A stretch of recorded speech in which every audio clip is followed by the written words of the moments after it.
Welcome to the video tutorial for the Emsworth Coatigan. We're going to start with the darts on the front panels. So here we've got the left hand side front. You'll see that there's two separate pieces. There's my right hand side front. They both have a dart in them, which I've marked with a felt pen so that I can see clearly which one's mine. And I've also marked these notches with my coloured pen too, because they're really important. So you can see this side, the right side, has quite a scoopy, pointy bit on the front, and this one is more squared off. Okay, so we're going to start by doing the darts on these. I've marked the wrong side of my fabric with chalk with big crosses to hopefully make it obvious to you which is right and wrong side, because this is exactly the same both sides. This is boiled wool that I'm using, which is my first pick for making this coatigan. If you can afford it, it can be expensive, so anyway, I'm marking my dart there. You saw I had a pin in the pointed section. So I'm just going to poke that pin all the way through to the wrong side so that I can accurately mark the bust point.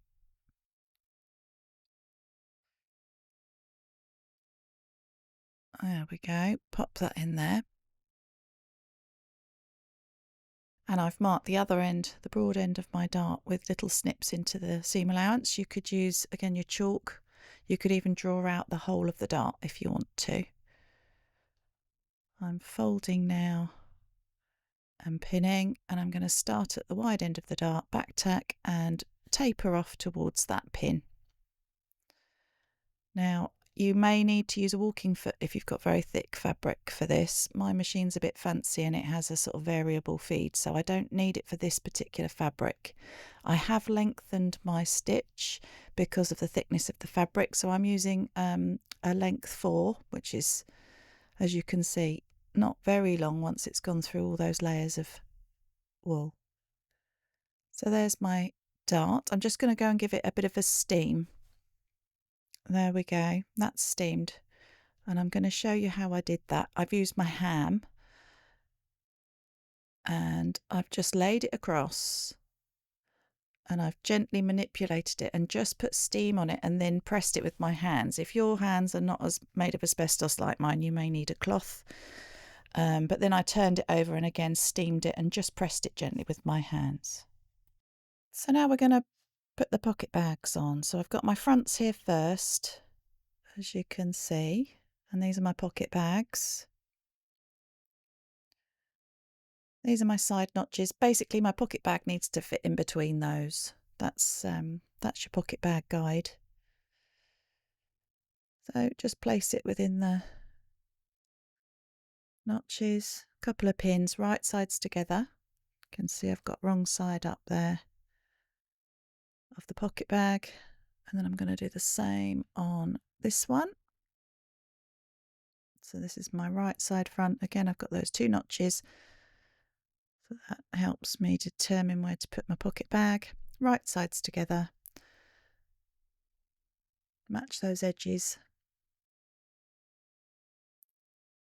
and pop some pins in. If you find you are struggling, if you don't have a walking foot for your machine, you can put lots and lots of pins in, as I have, at right angles to your seam, and just go very slowly, or you could tack it after you've pinned it and then take the pins out. That might help. Okay, so just stitching this on again.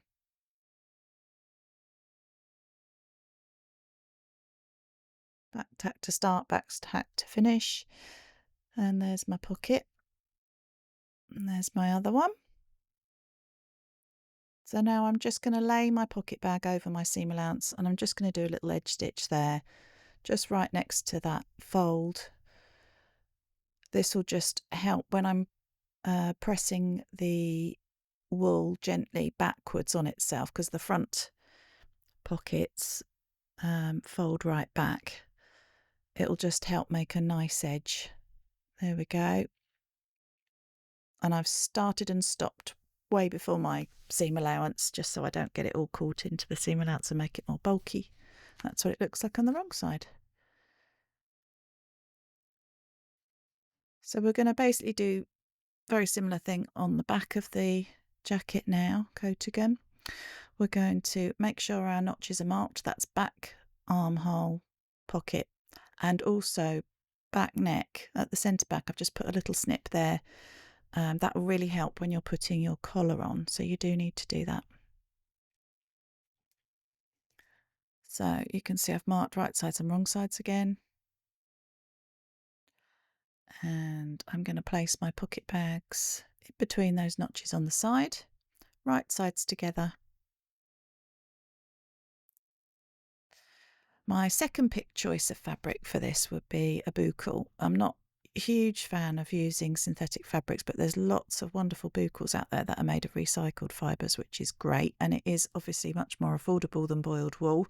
I do appreciate that's a more expensive option, but then, you know, it'll last you pretty much forever, won't it? So have a think about your choice of fibres.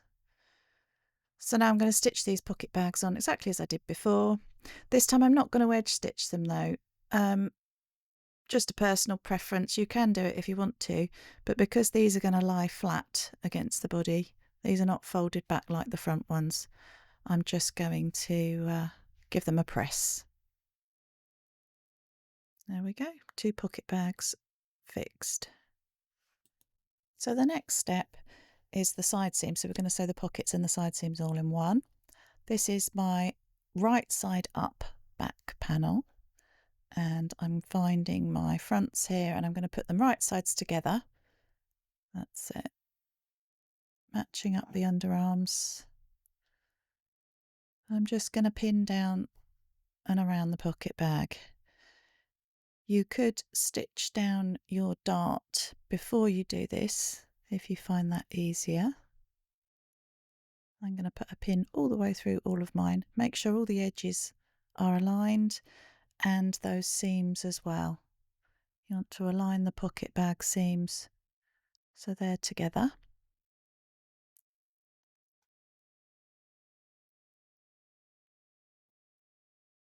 Next we go around the pocket bag. You'll note that I'm not finishing any of these seams or any of these edges because it's boiled wool, it doesn't fray. So you don't need to. I mean, if you wanted to, you could bind everything beautifully and do some lovely finishes, contrasting finishes even. But it's really not necessary. So I am just doing it the simplest way at the moment. Start with a back tack all the way down to that juncture, round the pocket bag and down to the hem. Now when you get to these junctures here where the pocket bag meets the coat, you want to just stitch 1 stitch beyond that stitch line there before you come down. Here we go. So back tack to start, centimetre seam allowance as always, keeping the edge of the dart in line with the seam all the way down to where the pocket bag is, and I'm just to the left of that stitch line that holds the pocket bag to the coatigan, and I've done a little pivot there with my needle in all the way around the pocket bag, and I'm going to make sure these seams are aligned again, just lifting up my foot there to make sure I get over that seam allowance nicely, and just 1 stitch over that seam line again, pivot with the needle in, and then zhuzh down to the hem. Back tack to finish. So let's take these pins out.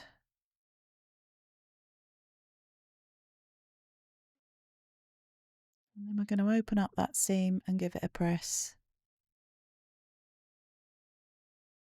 The pocket bag will go towards the front. So I'm just going to open these.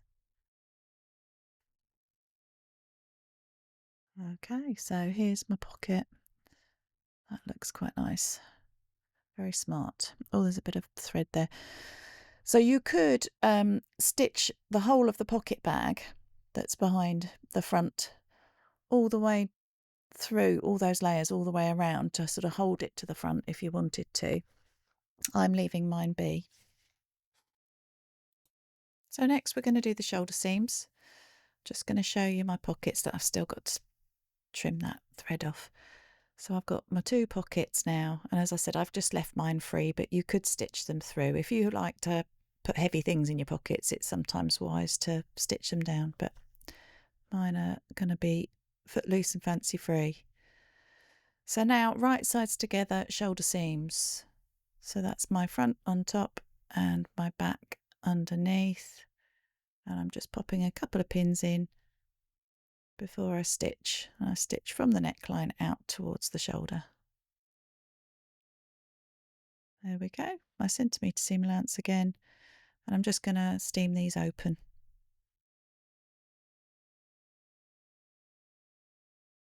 There we go, job done. Next job are the sleeves. Here we go, we need a pair. We need to mark the back and front notches and the head of the sleeve, and you'll notice it kind of curves out a bit at the hem so that we can turn it up. So I've marked again the wrong side with the chalk. I'm going to lay my sleeve, fold it in half, right sides together, pin them from under the arm towards the hem, and then I will stitch down from the underarm to the hem using my 1 centimetre seam allowance again. Back tack to start, back tack to finish, pivoting at that little junction at the bottom. Here we go. Get to that angle, and I've got needle in, foot up, move my garment, and then stitch again. So you get a nice definite little kink in the bottom there, look. Now I'm going to open that seam and give it a press.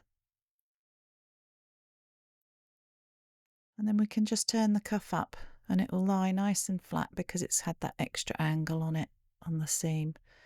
I'm just going to give a couple of pins on mine, and then I'm going to stitch it just a couple of millimetres away from the raw edge. Again, you don't have to finish any of these edges because they don't fray.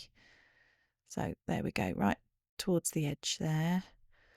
Pop it under my machine and off we go.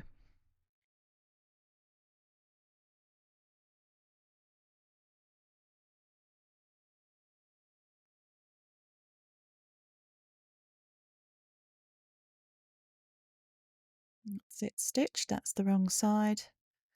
Let's turn it through. There we go, that's what it looks like, one sleeve.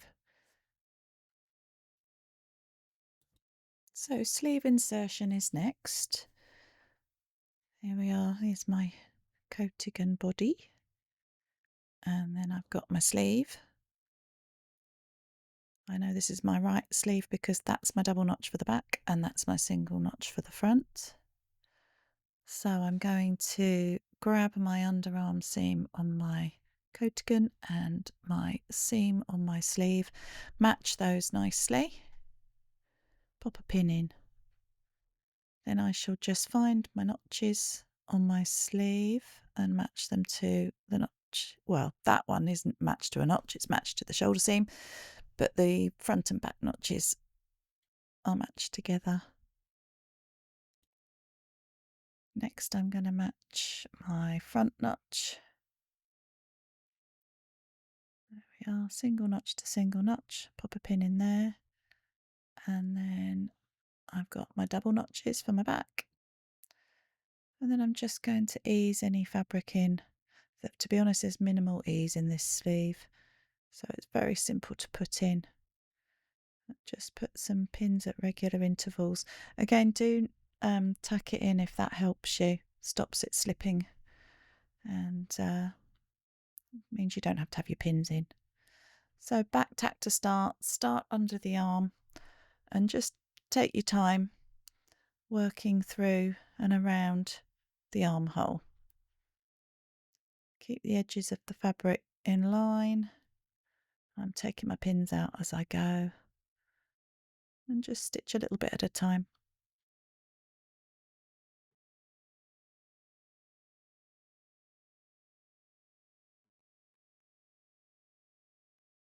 Okay, so there it is, that's my sleeve inserted. Let's have a look at the right side. Yeah, there's no tucks or puckers in it, so that's nice smooth insertion.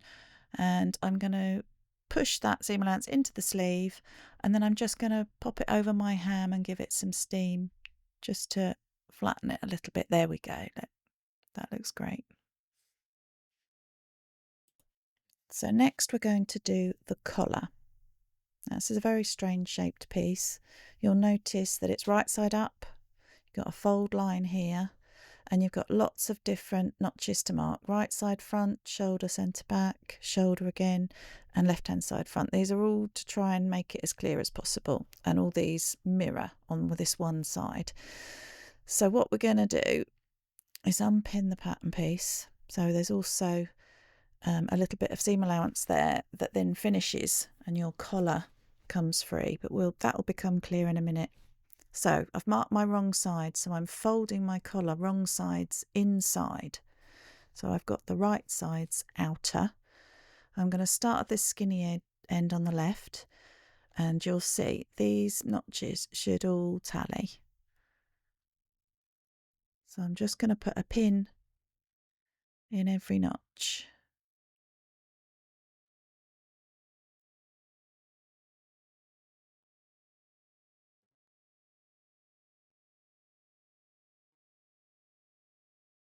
That's it. And then where it curves, you want to match the edges there, look, and put a pin in there. Now, you want the main body of your coatigan, and you want to lay it out in front of you on the table so that it's right side up.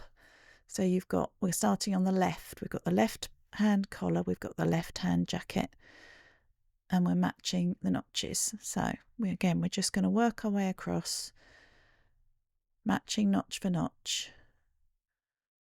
pinning as we go.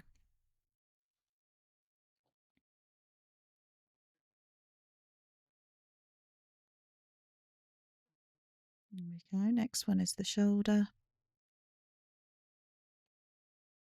Then we've got centre back neck.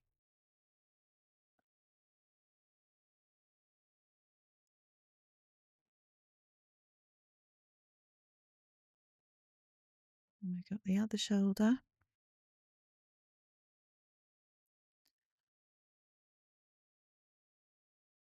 And then we've got where the collar comes free. So we've got a notch there. We're matching it to where that collar seam allowance ends. So we want to pull that end free. This bit needs to be caught in the seam. So again, make sure that loose bit is out the way and just continue to match your notches and pin the rest of your collar.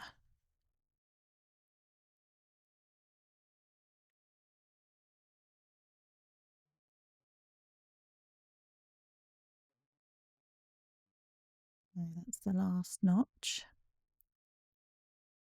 So pin the ends. This bit just runs off to nothing here when you stitch it. I'm going to put a couple of extra pins in now where there are larger gaps. Again, do tack this on if you need to, because it gets quite bulky. You've got sort of 3 layers of the fabric in places here. So starting at the left hand side, back tack, stitch all the way along to the right hand side. So there we go. I've started my seam and I'm using my centimetre seam allowance.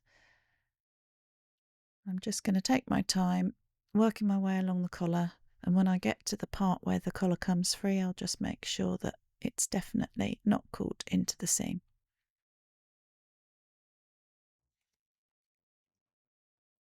There we go, that's my seam done. Let's have a look at the right side. That looks looking okay. There you can see the collar comes free where it should do. That's great. And it all looks like it's lying reasonably flat. Let's check this side as well. Oh, I've caught a little bit in there, look. Let's have a look. Yeah, so I'm going to need to just unpick that tiny bit.